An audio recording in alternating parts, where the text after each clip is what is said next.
day, si Haring Platero po. Ito po ang susunod na gagawin nating design ng singsing.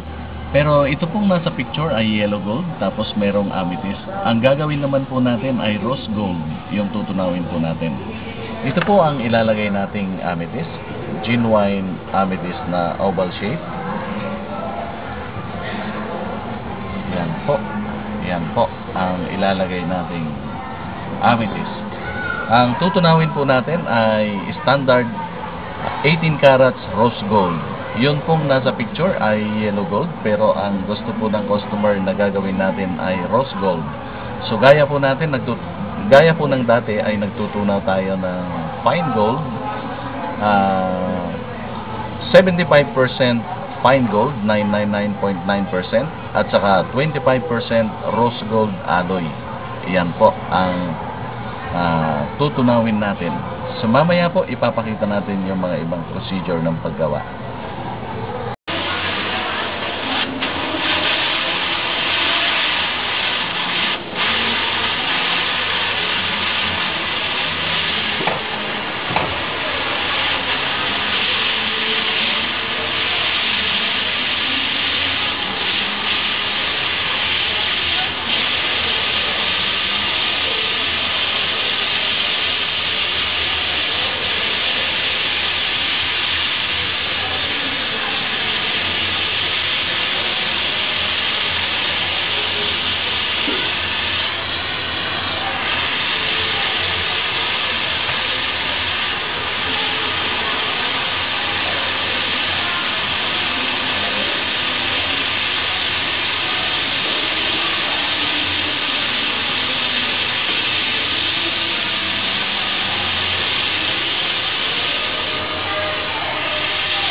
Ito na po yung ginagawa nating singsing na kapareho nitong design na ibinigay ng customer.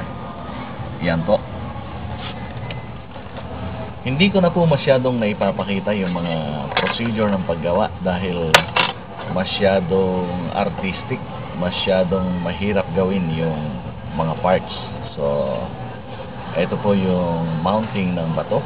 Tapos ito yung mga nasa sidings. Ito po yung iba ko pang gagawin na design para makuha ko yung design ng singsing dito sa gilid. Medyo mahirap pong gawin. Yan po, simpleng design lang pero ginagawa po natin na mano-mano yung kanyang parts. So, yan po yung ginagawa natin. So mamaya po ipapakita ko kapag medyo nabuo na natin siya.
Ito na po yung isa sa mga ginawa nating ladies ring na genuine amethyst. Yan po yung picture na pinaggayahan natin. Yan po. Isinet natin sa standard 18 carats rose gold. Yan. So yan po ang isa sa ating ginawa na ladies ring. Si Yaring Platero po. Good day po.